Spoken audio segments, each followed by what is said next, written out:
If he's reading my brain, all he's gonna hear is like, oh my god, he's so cute. Oh, he's so cute. Oh, he's so nice. That's how you're gonna read from my brain.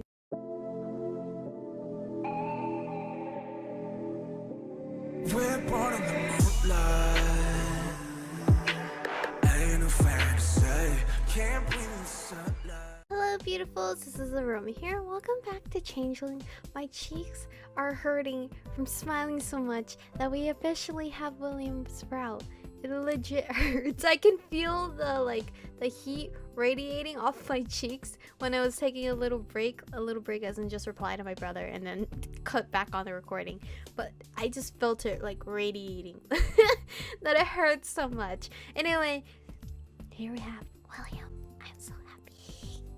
I just stared up at him dumbfounded. If he was here, then he was a paranormal magic person. Whoa! Did not see that coming at all. The moment our eyes met, William... Oh, look at him. He's so cute. William froze a bit like a deer in headlights. Sorry, I didn't mean to startle you. I'm sorry. It's okay. You didn't really startle me. I just read something a bit freaky, that's all. Whoa. Don't say that. That's him. Is it okay if I sit? Ali sent me. There was no one else around. Of course, I don't mind. It's nice to have company. William shuffled to his chairs and sat across from me. He looked at the cover of the book I was reading, seeming surprised. What freaked you out in the book? Oh, you know, the part about psychics falling prey to creatures that consume life force or whatever. Yeah. It's important to be on your guard against that. There are a lot of unpleasant things lurking out there. Are you an Esper too, then? I'm not really sure what my deal is yet, but 2, that means you're a... What was it? Esper? Yeah, but don't worry. Nothing that follows me around can really come in here. But follows you? He looked at me seriously for such a long time that I couldn't help but wonder if he was one of the psychics that developed mind-reading abilities. He lowered his eyes and ran a finger along the tabletop slowly.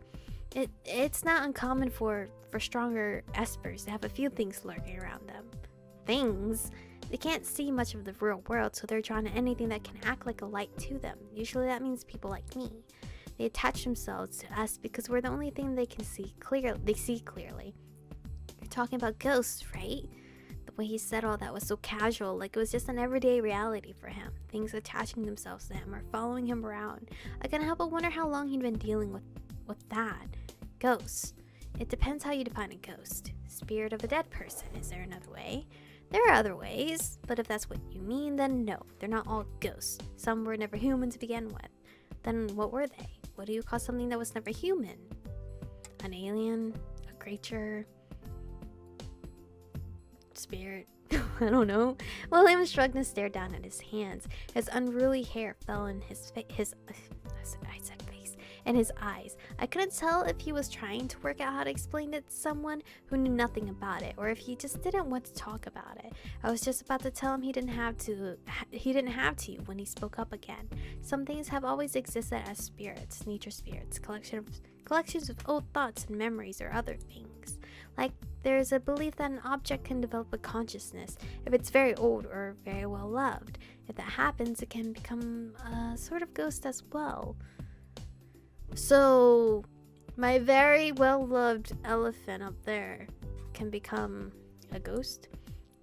They all have different names, but it's sometimes easier to just call them all ghosts or haunts. It was strange that we were talking about something so unnerving, but listening to his quiet voice was helping me calm down a little. So things like that really just follow you around all the time. When he looked up at me, I was startled by the sadness in his eyes. That's what kept fucking around with my little pencil pouch then. They're the reason why people stay away from me. I'm sorry for talking about this. It's probably all pretty frightening, isn't it? I guess it's kind of scary to think there are beings I can't see, but I don't know why it would make people want to avoid you. I mean, you seem okay to me. Just because they can't be seen doesn't mean they don't make themselves known. Not everything that follows me is friendly. Isn't that a good reason you shouldn't be left alone? I think others are more comfortable this way. William, you sound so sad. So sad. Did he hear that? I stared at him, waiting to see if he would react to that thought, but he didn't seem to. Not openly anyway. Maybe it was just a coincidence. Isn't that just harder to deal with by yourself, though? Not really. Sometimes it's easier to deal with them when there's no one else around to see it. I suppose I could somewhat understand that. If normal people couldn't see things like Fae or ghosts, then watching another person interact with them had to look pretty strange. Having to deal with invisible entities excuse me, daily probably meant things would get awkward fast if there were other humans around. I could only imagine what it was like having to constantly come up with excuses for talking to thin air. It worries people when they see me acting strange because of spirits, or when they see a strange thing, or if they see strange things happen because of them. I can't blame them for wanting to stay away. But it's not fair. That was kind of a lame thing to say, but it was true. It wasn't his fault that things like that followed him around. No wonder he seemed so lonely. Isn't there a way to make them leave? It's not always easy to do something like that. Even if I force them to leave, without constant vigilance, they'll come back, or be replaced by something worse. Sometimes it's better to deal with things that are familiar than risk something unknown showing up. And they aren't all bad. That was so depressing. I wanted to find something else to talk about, but I didn't know what. William just looked so sad, and it was kind of my fault for initiating such a depressing conversation. I'm sorry for talking about something depressing. Oh, he's so kind-hearted. He's definitely reading my thoughts, isn't he? Oh shit, how am I supposed to hide? If he's reading my brain, all he's gonna hear is like, oh my god, he's so cute. Oh, he's so cute. Oh, he's so nice. That's how you're gonna read from my brain. I shifted uncomfortably. Assuming William actually had that ability, I didn't think he'd intentionally pry into my head, but the thought that I was just broadcasting my thoughts to the psychic public was equally distressing. I don't mind talking about it. It sounds like it must be hard for you, that's all. I wish I could help. It's okay. A lot of them have been attached to me since I was a child. Wait. Had to yawn real quick, sorry. I guess I would feel lonely without them. But it seemed like it must be even lonelier with them, since they kept other people from getting close to him. So some of them have been with you for years. They are beings of habit. They won't leave easily once they find someone who can see them. You said they can't come in here, though. There's a barrier around the club that keeps them at bay, so they just wait outside for me to leave. Like a spooky fan club. We were silent for a moment. Are you alright? I heard you had a frightening experience this morning. Oh, I'm fine. I mean, a little rattled, definitely, but I'm okay.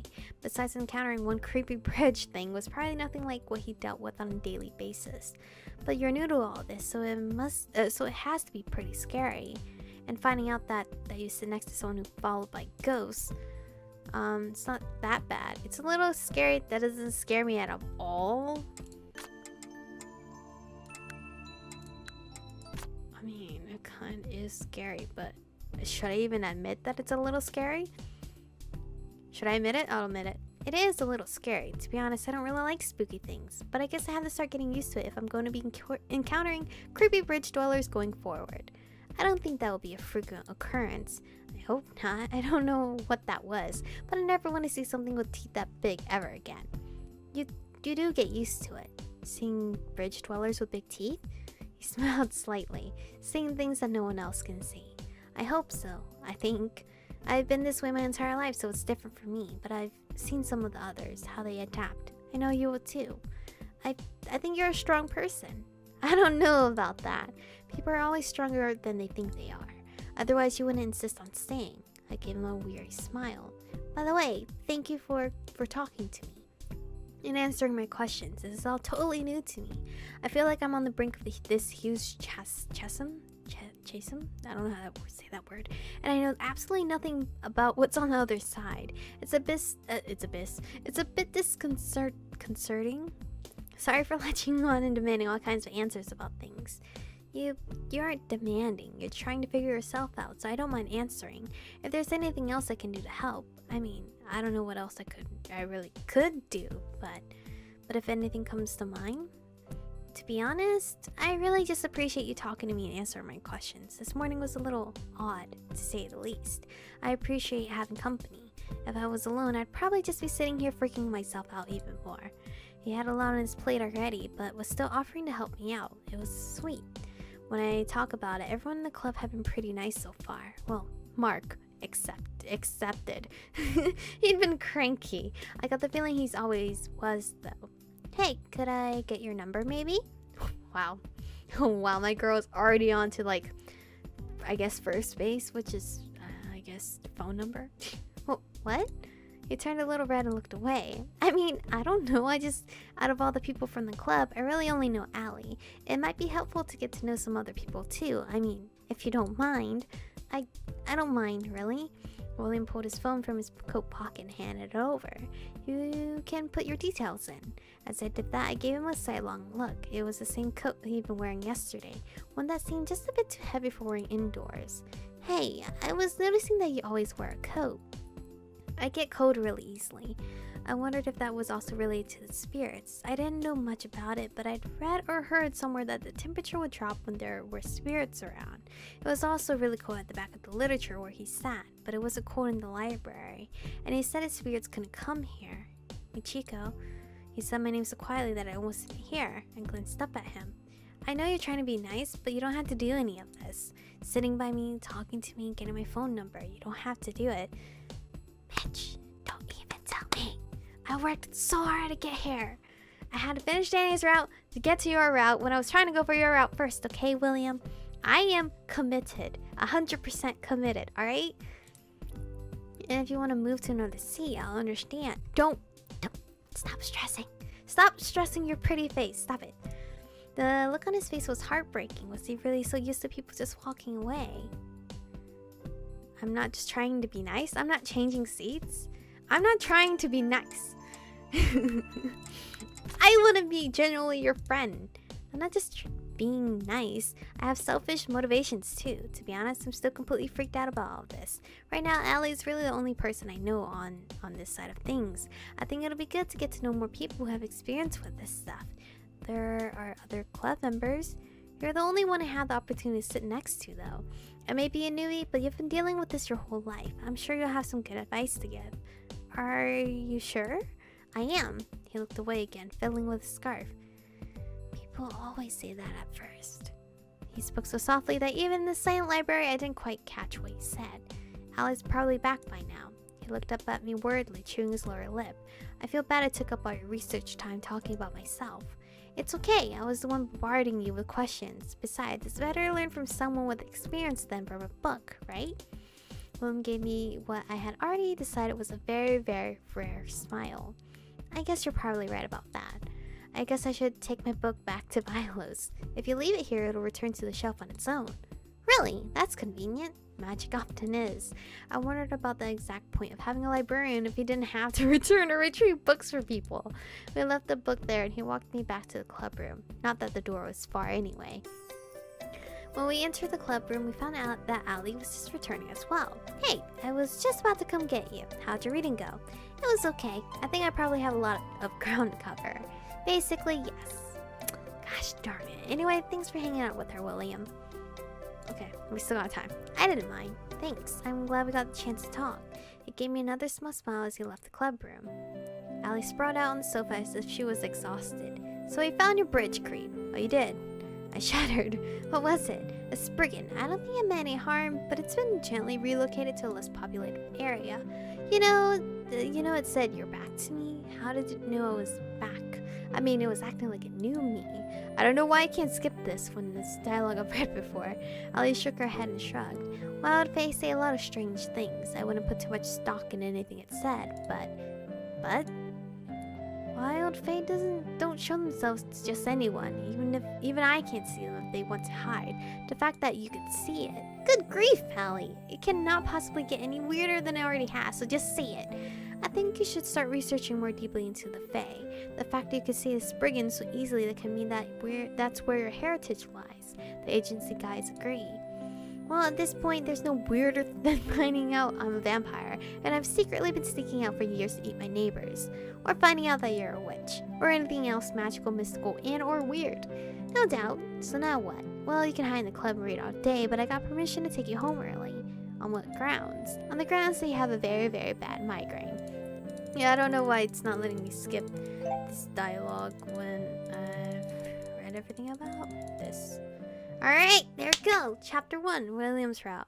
Art phalange? Like avalanche, but it's art phalange? That's interesting. October 20th? Holy shit. October 20th? Is this route gonna also do the whole Halloween thing? I don't know. But anyway, this is where we're gonna stop for today's episode. Our poor William here. I feel so bad for him because he's constantly thinking we're gonna run away from him, which I think he've had experience before, because as he said in the very beginning, that's what most people say at first, that they're not trying to be nice to him, they don't want to learn about him and be friends with him and such, and then they run away. I'm assuming because they saw some scary shit. But we're not gonna do that, because William, we're gonna try to make you our boyfriend, okay? Okay? Okay, cutie? Anyway, thank you guys for watching today's episode. Stay beautiful, and I'll see you guys in the next one. 혼자 주저앉아 생각에만 커져